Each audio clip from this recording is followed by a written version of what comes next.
Hi Riders, வணக்கம். நான் உங்கள் கோமதி சங்கர். ஸோ இந்த வீடியோவில் நம்ம வந்து ஸ்விங் ட்ரேடிங் ஸ்ட்ராட்டஜி பற்றி தான் பார்க்க போகிறோம். அண்ட் அதுக்கு சூட்டபிளான ஸ்டாக் செலெக்ஷன் பற்றியும் நம்ம பார்க்க போகிறோம். ஸோ வீடியோக்குள்ளே போகிறதுக்கு முன்னாடி தன் தமிழ் யூடியூப் சேனலை இது வரைக்கும் நீங்கள் சப்ஸ்கிரைப் பண்ணலன்னா மறக்காமல் சப்ஸ்கிரைப் பண்ணுங்கள். அண்ட் தென் அப்போ டவுன்லோட் பண்ணக்கூடிய லிங்க்கையும் நான் டிஸ்கிரிப்ஷனில் கொடுத்துருக்கேன், மறக்காமல் செக் பண்ணி பாருங்கள்.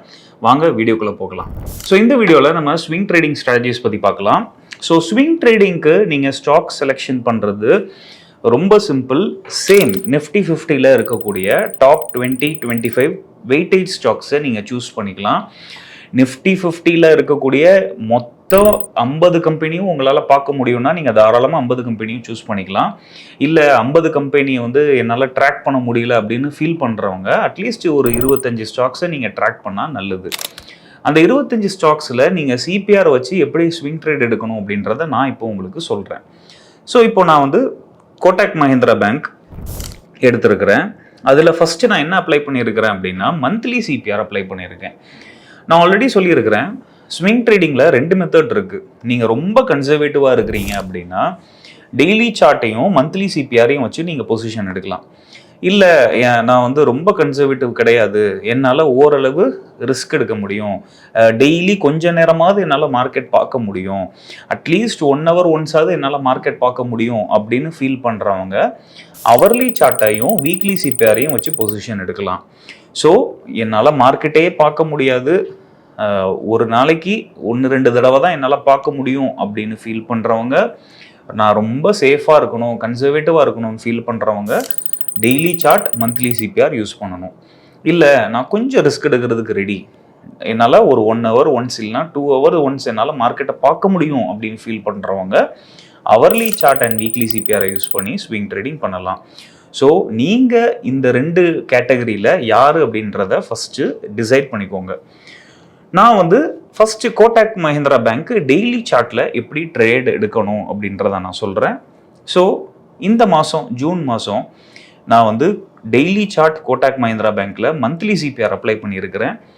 இப்போது இதில் வந்து நமக்கு எப்போ என்ட்ரி எடுக்கலாம் அப்படின்னா, இப்போது பொதுவாக நீங்கள் daily chart and monthly CPR எடுத்துக்கிட்டீங்க அப்படின்னா R1 பிரேக் அவுட்டு, அதுக்கப்புறம் S1 பிரேக் டவுன்லாம் ரொம்ப ரேராக தான் நடக்கும். ஏன்னா இன்ட்ராடே ட்ரேடிங்கில் உங்களுக்கு வாலட்டாலிட்டி இருக்கும். ஸோ ஈஸியாக R1 R2லாம் பிரேக் ஆகும், S1 S2லாம் பிரேக் ஆகும். ஆனால் நீங்கள் ஒன்ஸ் டைம் ஃப்ரேம் இன்க்ரீஸ் பண்ண என்ன ஆகும் அப்படின்னா உங்களுக்கு இந்த பிரேக் அவுட்ஸ் எல்லாம் ரொம்ப கம்மியாக நடக்கும். அப்போது R1 R2 பிரேக் அவுட்லாம் டெய்லி சார்ட்டில் மந்த்லி சிபிஆர் வச்சு பார்க்கும்போது ரொம்ப ரேராக தெரியும். ஸோ நம்ம என்ன பண்ணணும் அப்படின்னா சிபிஆர் கிட்ட ஒரு புல் கேண்டில் சப்போர்ட் எடுத்தாலே நம்ம லாங் எடுத்துக்கலாம். டார்கெட்டை வந்து நம்ம ப்ரீவியஸ் மந்த் ஹை R1 அந்த லெவல்ஸை நம்ம டார்கெட்டாக ஃபிக்ஸ் பண்ணிக்கணும். இப்போ உதாரணத்துக்கு இப்போ இந்த இடத்துல பார்த்தீங்கன்னா கோட்டாக் மஹிந்திரா பேங்க் வந்து மந்த்லி சிபிஆருக்கு மேலே ட்ரேட் ஆகுது. அப்போது அந்த இடத்துல நம்ம லாங் போகலாம். ஸ்டாப் லாஸ் நீங்கள் எப்படி பிளான் பண்ணணும் அப்படின்னா, நீங்கள் எந்த கேண்டிலில் என்ட்ரி எடுக்கிறீங்களோ அந்த கேண்டிலுக்கு கீழே ஒரு பேர் கேண்டில் க்ளோஸ் ஆகிடுச்சு அப்படின்னா நீங்கள் எக்ஸிட் ஆகணும். இப்போது எக்ஸாம்பிளுக்கு நான் சொல்கிறேன், இப்போது இது வந்து ஒரு புல் கேண்டில், இந்த புல் கேண்டிலில் நீங்கள் என்ட்ரி எடுக்கிறீங்க அப்படின்னு நம்ம வச்சுக்கலாம். இப்போ இந்த புல் கேண்டலுக்கு கீழே இப்படி ஒரு பேர் கேண்டில் ஃபார்ம் ஆச்சு அப்படின்னா நீங்கள் கண்டிப்பாக அதை ஸ்டாப் லாஸ் புக் பண்ணிவிட்டு வெளியே வந்துடலாம். ஸோ சுருக்கமாக சொல்லணும்னா நம்மளுடைய புல் கேண்டிலுக்கு கீழே ஒரு பேர் கேண்டில் க்ளோஸ் வரக்கூடாது. ஸோ இதுதான் நம்மளுடைய ஸ்டாப் லாஸ் க்ரைட்டீரியா. இப்போது இந்த இடத்துல பார்த்தீங்கன்னா நமக்கு ஒரு 10 ஜூன் வந்து நமக்கு ஒரு என்ட்ரி கிடைக்குது. அந்த என்ட்ரி கிடைச்சதுக்கு அப்புறமா பார்த்தீங்கன்னா நமக்கு ஸ்டாப் லாஸ் எங்கே ஹிட் ஆகுது அப்படின்னு பார்த்தீங்கன்னா அந்த கேண்டிலுடைய லோ வந்து 12 ஜூன் உங்களுக்கு பிரேக் ஆகுது. ஸோ நீங்கள் ஸ்டாப் லாஸ் புக் பண்ணிவிட்டு வெளியே வந்ததுக்கப்புறமா உங்களுக்கு திரும்ப ஒரு ரீஎன்ட்ரி கிடைக்குது. ஸோ இந்த ஃபஸ்ட்டு ட்ரேட் உங்களுக்கு ஸ்டாப் லாஸ் கொடுத்தாலும் கூட உங்களுடைய செகண்ட் ட்ரேட் பார்த்தீங்க அப்படின்னா இங்கே உங்களுக்கு ஒரு ரீஎன்ட்ரி கிடைக்குது. அப்போது அந்த இடத்துல நீங்கள் திரும்ப ரீஎன்ட்ரி ஆகலாம். உங்களுடைய டார்கெட் நான் ஆல்ரெடி சொன்ன மாதிரி ப்ரீவியஸ் மந்த் ஹை உங்களுடைய டார்கெட்டாக ஃபிக்ஸ் பண்ணிக்கோங்க. இப்போ இந்த இடத்துல நிறைய பேர் என்ன கேட்பாங்க அப்படின்னா, சார் R1 மந்த்லி ரெசிஸ்டன்ஸ் ஒன்று வந்து ரொம்ப பக்கத்தில் இருக்குது, அப்போ நம்ம என்ட்ரி எடுக்கலாமா, மந்த்லி R1லேயே டார்கெட் புக் பண்ணிக்கலாமா அப்படின்னு கேட்பாங்க. மந்த்லி R1 உங்களுக்கு ரொம்ப பக்கத்தில் இருக்குது, அந்த இடத்துல உங்களுக்கு டார்கெட் போதும், எனக்கு அந்த அந்த ப்ராஃபிட் போதும் அப்படின்னு நீங்கள் ஃபீல் பண்ணீங்கன்னா எக்ஸிட் ஆகிக்கலாம். அப்படி இல்லைன்னா நீங்கள் ப்ரீவியஸ் மந்த் ஹை வரைக்கும் நீங்கள் வெயிட் பண்ணலாம். பொதுவாகவே உங்களுக்கு சிபிஆர்ல இருந்து கேண்டில்ஸ் பவுன்ஸ் ஆகும்போது ப்ரீவியஸ் டே ஹைக்கோ இல்லைனா ப்ரீவியஸ் வீக் ஹைக்கோ அப்படி இல்லைன்னா ப்ரீவியஸ் மந்த் ஹைக்கோ போகிறது நார்மலாக நடக்கிறது, கண்டிப்பாக நடக்கிறது. அதனால் நீங்கள் ப்ரீவியஸ் மந்த் ஹையவே நீங்கள் டார்கெட்டாக ஃபிக்ஸ் பண்ணிக்கலாம். அதே மாதிரி நீங்கள் பார்த்தீங்கன்னா உங்களுக்கு கோட்டாக் மஹிந்திரா பேங்க் வந்து நம்மளுடைய டார்கெட்டை ஹிட் பண்ணியிருக்கு. ஸோ இது வந்து daily chart with monthly CPR. இதே மாதிரி வேறு ஏதாவது ஒரு லார்ஜ் கேப் ஸ்டாக், இப்போ எக்ஸாம்பிள் நான் வந்து டைட்டன் எடுக்கிறேன் அப்படின்னா, இப்போ டைட்டன் பாருங்கள், நமக்கு போன மாதம் நமக்கு மே மந்த் பார்த்தீங்கன்னா நமக்கு சிபிஆரில் என்ட்ரி கிடச்சிருக்கு. இப்போது நான் ஆல்ரெடி சொன்ன மாதிரி இப்போது இந்த இடத்துல வந்து நீங்கள் சில பேர் என்ன யோசிப்பாங்கன்னா, சார் இது வந்து கொஞ்சம் வைடு சிபிஆராக இருக்குது, என்ட்ரி எடுக்கலாமா வேணாமா அப்படின்ற மாதிரி கேட்பாங்க. ஒய்டு சிபிஆராக இருந்தாலும் நீங்கள் தாராளமாக என்ட்ரி எடுக்கலாம். என்னன்னா உங்கள் பொசிஷன் சைஸிங்கை குறைச்சிக்கணும். இப்போ உதாரணத்துக்கு இப்போது மே மாதம் டைட்டன் டெய்லி சார்ட்டில் மந்த்லி சிபிஆர் கொஞ்சம் வைடாக தெரியுது. அப்போ இந்த இடத்துல உங்கள் கேபிட்டல் ஒரு 1 lakh அப்படின்னா நீங்கள் மொத்தமாக 1 lakhக்கும் பொசிஷன் எடுக்காமல் ஒரு 25% ஆஃப் யோர் கேபிட்டலில் மட்டும் நீங்கள் டிப்ளாய் பண்ணி பொசிஷன் எடுத்தால் போதும். அப்போது இந்த டைட்டன் ட்ரேடுக்கு உங்களுக்கு 25,000 வச்சு உங்களால் எவ்வளோ குவான்டிட்டிஸ் வாங்க முடியுமோ அவ்வளோ குவான்டிட்டிஸ் வாங்கி நீங்கள் ட்ரேட் எடுத்தால் போதுமானது. நிறைய பேர் என்ன பண்ணுவாங்கன்னா, இந்த மாதிரி ஒயிட் சிபிஆர் சிச்சுவேஷனில் கூட மொத்தமாக 1 லட்ச ரூபாய்க்கு பொசிஷன் எடுத்துருவாங்க. அப்படி எடுக்கக்கூடாது. ஸோ உங்கள் பொசிஷன் சைஸிங்கை குறைச்சி நீங்கள் விளையாடுறது தான் புத்திசாலித்தனம். அதுக்கப்புறமா பார்த்தீங்கன்னா டைட்டன் வந்து உங்களுக்கு சூப்பர்பாக R1 வரைக்கும் போயிருக்கு. ஸோ ப்ரீவியஸ் மந்த் ஹை பக்கத்தில் இருக்குது, அது உங்களுக்கு டார்கெட்டு தான். பட் R1 வரைக்கும் உங்களால் வெயிட் பண்ண முடியும்னா நீங்கள் தாராளமாக வெயிட் பண்ணலாம். உங்களுக்கு சூப்பர்பான டார்கெட் கொடுத்துருக்கு. அதே மாதிரி இந்த மாதமும் பார்த்தீங்க அப்படின்னா உங்களுக்கு டைட்டன் வந்து சூப்பரான ஒரு என்ட்ரி கொடுத்துருக்கு. ஸ்டார்டிங்கில் வந்து உங்களுக்கு ஒரு லாங் என்ட்ரி கொடுத்துருச்சு. அந்த லாங் என்ட்ரி வந்து உங்களுக்கு ஸ்டாப் லாஸ் ஹிட் ஆனால் கூட அடுத்ததான் நீங்கள் என்ன பண்ணலாம்னா ரீஎன்ட்ரி கொடுக்கலாம். ஸோ ப்ராபப்ளி நீங்கள் நேற்று வந்து ரீஎன்ட்ரி கொடுத்துருக்கலாம். இன்றைக்கி பார்த்தீங்கன்னா உங்களுக்கு டைட்டன் வந்து நல்ல ஒரு புல் ரலி கொடுத்து மூவ் ஆகி போயிட்டுருக்கு. ஸோ இந்த மாதிரி நம்ம லார்ஜ் கேப் ஸ்டாக்ஸில் அடுத்தடுத்து ஒவ்வொரு ஸ்டாக்ஸாக நம்ம செக் பண்ணும் போது ஏதாவது ஒரு கம்பெனி நமக்கு மாற்றி மாற்றி என்ட்ரி கிடச்சிக்கிட்டே இருக்கும். ஸோ நம்ம வந்து அந்த ஆப்பர்ச்சுனிட்டிஸ் எல்லாம் யூஸ் பண்ணிக்கலாம். இப்போ இந்த இடத்துல பாருங்கள், இப்போது ஐடிசி வந்து நம்ம பார்க்குறோம். ஐடிசி இந்த மாதம் வந்து நமக்கு ஒரு ஷார்ட் என்ட்ரி கிடச்சிருக்கு. இந்த இடத்துல நமக்கு ஒரு ஷார்ட் என்ட்ரி கிடச்சிருக்கு. அப்போ தாராளமாக அந்த இடத்துல நம்ம ஷார்ட் பண்ணிக்கலாம். டார்கெட் வந்து நான் ஆல்ரெடி சொன்ன மாதிரி நமக்கு ப்ரீவியஸ் மந்த் லோ ஃபஸ்ட்டு டார்கெட்டாக நம்ம வச்சுக்கலாம். அப்படி உங்களால் S1 வரைக்கும் வெயிட் பண்ண முடியும் அப்படின்னா கண்டிப்பாக நீங்கள் S1 டார்கெட்டாக வச்சுட்டு நீங்கள் உங்கள் ப்ராஃபிட்ஸை புக் பண்ணிக்கலாம். ஸோ இந்த மாதிரி நீங்கள் லார்ஜ் கேப் ஸ்டாக்ஸ் எதை எடுத்து பார்த்தாலுமே நமக்கு வந்து ஏதாவது ஒரு ஆப்பர்ச்சுனிட்டி ஒவ்வொரு மாதம் நமக்கு கிடைச்சிக்கிட்டே இருக்கும். ஏதாவது ஒரு ஸ்டாக் நமக்கு ஆப்பர்ச்சுனிட்டி கொடுத்துக்கிட்டே இருக்கும். இப்போ நான் Axis bank daily chart monthly சிபிஆரில் ஓப்பன் பண்ணியிருக்கேன். ஸோ ஆல்ரெடி நான் சொன்ன மாதிரி நீங்கள் டெய்லி சார்ட்டில் ட்ரேட் பண்ணும்போது R1 break out, R2 break அவுட்லாம் ரொம்ப பெருசாக எக்ஸ்பெக்ட் பண்ணாதீங்க. ஏன்னா இது லாங்கர் டைம் ஃப்ரேம்னால உங்களுக்கு R1, R2 பிரேக் அவுட்லாம் ரொம்ப ரேராக நடக்கும். சிபிஆரில் உங்களுக்கு லாங் என்ட்ரி கிடைச்சாலே நீங்கள் தாராளமாக எடுத்துக்கலாம். ஸோ இந்த இடத்துல பார்த்தீங்கன்னா உங்களுக்கு சிபிஆர் பிரேக் ஆகிருக்கு. நீங்கள் தாராளமாக லாங் என்ட்ரி போயிட்டு உங்களுடைய target R1 and previous day high, previous month high, R1 and previous month high உங்களுக்கு ஈஸியாக ஹிட் ஆகிடுச்சு. ஸோ இதுதான் டெய்லி சார்ட் அண்ட் மந்த்லி சிபிஆரை யூஸ் பண்ணி நீங்கள் ஸ்விங் ட்ரேடிங் எடுக்கிறதுக்கான ஒரு டெக்னிக். இப்போ அடுத்து வந்து நான் உங்களுக்கு hourly chart and weekly CPR use பண்ணி நீங்கள் எப்படி ட்ரேட் எடுக்கணும் அப்படின்றத நான் சொல்கிறேன்.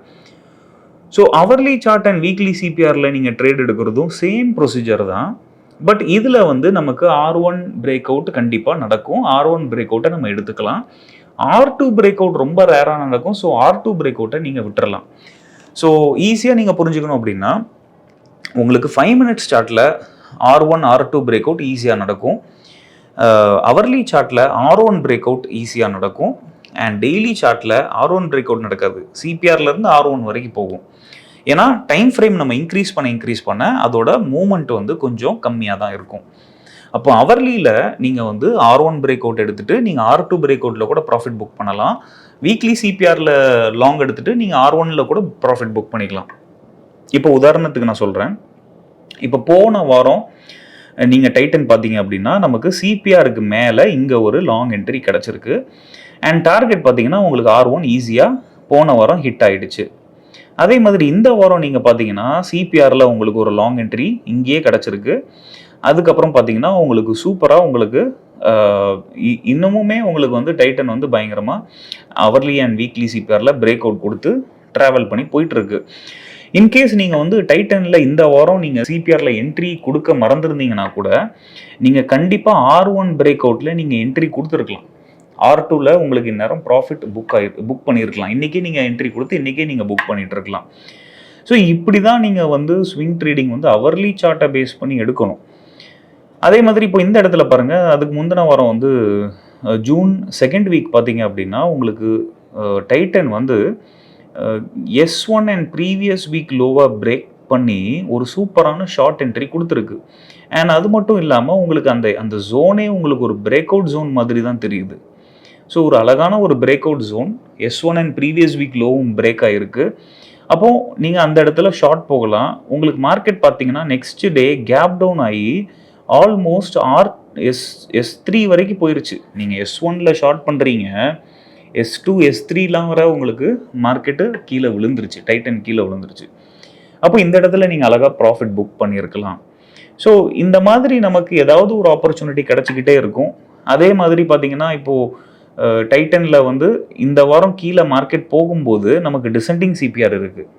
அண்ட் அடுத்த வாரம் மார்க்கெட் மேலே போகும்போது நமக்கு டிசெண்டிங் சிபிஆர் இருக்குது. ஆனால் மார்க்கெட் வந்து சிபிஆரை பிரேக் பண்ணி மேலே வருது. அப்போ அதை ட்ரெண்ட் ரிவர்சல் சிபிஆர் அப்படின்னு நம்ம சொல்லுவோம். அப்படி ட்ரெண்டு ரிவர்ஸ் ஆனதுனால தான் இப்போ மார்க்கெட் வந்து பயங்கரமாக மேலே போகிறத நம்மளால் பார்க்க முடியுது. இப்போ டைட்டன் வந்து மேலே போகுது அப்படின்னா அது ட்ரெண்ட் ரிவர்சல் சிபிஆர் போன வாரம் நடந்ததும் ஒரு காரணம் அப்படின்னு நம்ம சொல்லலாம். ஸோ இப்படி தான் மார்க்கெட்டில் நம்மளுடைய break out strategies and mean reversion ஸ்ட்ராட்டஜிஸை நம்ம கம்பைன் பண்ணி ஒரு ட்ரேட் நம்ம வந்து ஒரு நல்ல ட்ரேடை நம்ம வந்து ஃபோக்கஸ் பண்ண முடியும். அதே மாதிரி இப்போ இந்த இடத்துல பார்த்தீங்கன்னா உங்களுக்கு வந்து நம்ம சிபிஆர் அட்ராக்ட் கேண்டில் ஸ்ட்ராட்டஜி வந்து ஃபார்ம் ஆயிருக்கு. அதாவது டிசிஎஸ்ல போன வாரம் பார்த்தீங்க அப்படின்னா நேரோ சிபிஆர் வீக்லி சிபிஆர் நேரோவாக இருந்ததுன்னா அந்த வாரமே ட்ரெண்டிங்காக இருக்க போகுது அப்படின்னு அர்த்தம். அப்போ டிசிஎஸ் வந்து பார்த்தீங்கன்னா உங்களுக்கு போன வாரம் R1 பிரேக் பண்ணதுக்கு அப்புறமா உங்களுக்கு R2 வரைக்கும் ஆல்மோஸ்ட் போயிடுச்சு. இப்போ இந்த இடத்துல நீங்கள் அப்பர் வீக் பார்க்கலாம், R2 வரைக்கும் ஆல்மோஸ்ட் போயிட்டு அதுக்கப்புறமா ஒரே கேண்டில் ஃபால் கொடுத்துருக்கு. ஸோ மேபி நீங்கள் R2ல ப்ராஃபிட் புக் பண்ணலாம். அப்படி R2ல நீங்கள் ப்ராஃபிட் புக் பண்ணலைன்னா உங்களுக்கு இன்னொரு மெத்தட் சொல்கிறேன். R1 அண்ட் R2ல 50% நீங்கள் ஃபஸ்ட்டு டார்கெட்டாக கூட நீங்கள் பிளான் பண்ணிக்கலாம். இப்போ சில பேருக்கு வந்து புதுசாக ட்ரேட் பண்ணுறவங்களுக்கு R2 வரைக்கும் உட்கார முடியாது. கையெல்லாம் நடுக்கமாக இருக்கும், ஒரே பதட்டமாக இருக்கும் அவங்களுக்கு. அந்த MTM ஃப்ளக்சுவேஷன் அவங்களால பார்க்கவே முடியாது, வேர்த்து கொட்டும். ஸோ அவ்வளோ பயப்படுறவங்களுக்கு என்ன பண்ணலாம் அப்படின்னா நீங்கள் R1 பிரேக் அவுட்டில் லாங் எடுத்துகிட்டு R1 R2 50% நீங்கள் ஃபஸ்ட்டு டார்கெட்டாக வச்சுட்டு புக் பண்ணிவிட்டு ப்ராஃபிட் புக் பண்ணிக்கலாம். ஒன்ஸ் எக்ஸ்பீரியன்ஸ் ஆனதுக்கப்புறமா கூட நீங்கள் R2 வரைக்கும் வெயிட் பண்ணலாம், தப்பு கிடையாது. ஸோ அப்போ இந்த இடத்துல நீங்கள் R1 R2 50% ப்ராஃபிட் புக் பண்ணியிருந்தீங்கன்னா ப்ராஃபிட் கிடச்சிருக்கும். R2 கிட்ட நீங்கள் எக்ஸிட் ஆயிருந்தால் கூட உங்களுக்கு ப்ராஃபிட் கிடச்சிருக்கும். அதுக்கப்புறமா தான் உங்களுக்கு டிசிஎஸ் வந்து ரிவர்ஸ் ஆயிருக்கு. இப்போ ரிவர்ஸ் ஆகி ஒன்ஸ் R1க்கு கீழே வந்ததுக்கப்புறம் நீங்கள் வந்து என்ன பண்ணலாம், சிபிஆர் அட்ராக்ட் கேண்டில் அந்த ஸ்ட்ராட்டஜியை ஃபாலோ பண்ணலாம். நான் ஆல்ரெடி சொல்லியிருக்கிறேன் இது என்னோட ஃபேவரட்டான செட்டப் அப்படின்னு. அப்போ R1ல ரிவர்ஸ் ஆனதுக்கப்புறம் நீங்கள் ஷார்ட் பண்ணிவிட்டு சிபிஆரில் நீங்கள் ப்ராஃபிட் புக் பண்ணலாம். இந்த மாதிரி ஏதாவது ஒரு ட்ரேடு உங்களுக்கு ஒன்று மாற்றி ஒன்று உங்களுக்கு ரெகுலராக மார்க்கெட்டில் கிடச்சிக்கிட்டே இருக்கும். அது வந்து டிசிஎஸ் மட்டும் கிடையாது, நீங்கள் SBI எடுத்து செக் பண்ணி பார்க்கலாம். எந்த ஸ்டாக்காக இருந்தாலும் சரி, நேரோ சிபிஆர் இருக்கும்போது உங்களுக்கு வந்து அசெண்டிங் டிசெண்டிங் சிபிஆர் இருக்கும்போதெல்லாம் உங்களுக்கு கண்டிப்பாக ஏதாவது ஒரு யூனிக் ஆப்பர்ச்சுனிட்டி கிடச்சிக்கிட்டே இருக்கும். இப்போ இந்த இடத்துலையுமே நீங்கள் வந்து SBIயில் பார்த்தீங்க அப்படின்னா உங்களுக்கு சூப்பரான ஒரு CPR attract candle strategy, mean reversion strategy. So R1 previous week high கிட்ட போனதுக்கப்புறமா மார்க்கெட்டால் ஃபர்தராக மேலே போக முடியல, அங்கேருந்து ரிவர்ஸ் ஆகி சிபிஆர் கிட்ட வந்து ஃபால் ஆகிடுச்சு. ஸோ இதுதான் நம்ம சிபிஆர் அட்ராக்ட் கேண்டில் ஸ்ட்ராட்டஜி அப்படின்னு நம்ம சொல்கிறோம். ஸோ இந்த வீடியோவில் நம்ம வந்து வீக்லி சிபிஆர் அதை அவர்லி சார்ட்டில் யூஸ் பண்ணி எப்படி ட்ரேட் எடுக்குது அப்படின்னு பார்த்தோம். அதே சமயம் டெய்லி சார்ட் மந்த்லி சிபிஆரில் யூஸ் பண்ணி எப்படி ட்ரேட் எடுக்கிறது அப்படின்றத பார்த்தோம். ஸோ நம்ம வந்து டைனமிக்காக இருக்கணும். ஒரு சமயம் நமக்கு நேரோ சிபிஆர் கிடைக்கும், நம்ம ட்ரெண்டிங் ஆப்பர்ச்சுனிட்டி பார்க்கணும். ஒரு சில நேரங்களில் நமக்கு மீன் ரிவர்ஷன் செட்டப் ஏதாவது கிடைக்கும். நம்ம ரிவர்சல் ஆப்பர்ச்சுனிட்டி பார்க்கணும். அப்போது ஸ்விங் ட்ரேடிங் நீங்கள் பண்ணினாலுமே உங்களுக்கு ஸ்டாக் செலெக்ஷன் இப்போ பிரச்சனை கிடையாது. ஏன்னா நீங்கள் நிஃப்டி 50 ஸ்டாக்ஸை நீங்கள் செலக்ட் பண்ணிக்கலாம். ஆனால் செட்டப்பை நீங்கள் வந்து கரெக்டாக ஃபைண்ட் அவுட் பண்ணி எல்லாத்தையுமே நீங்கள் யூஸ் பண்ணுற மாதிரி இருக்கும். எனக்கு நேரோ சிபிஆர் மட்டும் தான் வேணும் அப்படின்னு நீங்கள் இல்லாமல் எந்த செட்டப் வந்தாலும் அதை நீங்கள் கரெக்டாக இன்டர்பிரட் பண்ணி நீங்கள் வந்து என்ட்ரி கொடுத்தீங்க அப்படின்னா ஸ்விங் ட்ரேடிங்கில் நீங்கள் ஸ்மூத்தாக டென்ஷனே இல்லாமல் நீங்கள் ப்ராஃபிட் பண்ணிட்டு போக முடியும். ஸோ இந்த வீடியோ உங்களுக்கு பிடிச்சிருக்கும்னு நான் நம்புகிறேன். ஸோ மறக்காமல் தன் தமிழ் யூடியூப் சேனலை சப்ஸ்கிரைப் பண்ணுங்கள். தன்னோட ஆப்பை டவுன்லோட் பண்ணுங்கள். லிங்க் டிஸ்கிரிப்ஷனில் கொடுத்துருக்கேன். உங்களுடைய டவுட்ஸை நீங்கள் கமெண்ட் செக்ஷனில் மறக்காமல் கேளுங்க. அடுத்த வீடியோவில் நம்ம பார்க்கலாம். அது வரைக்கும் நன்றி, வணக்கம். Investments in the securities market are subject to market risk. Read all the related documents carefully before investing.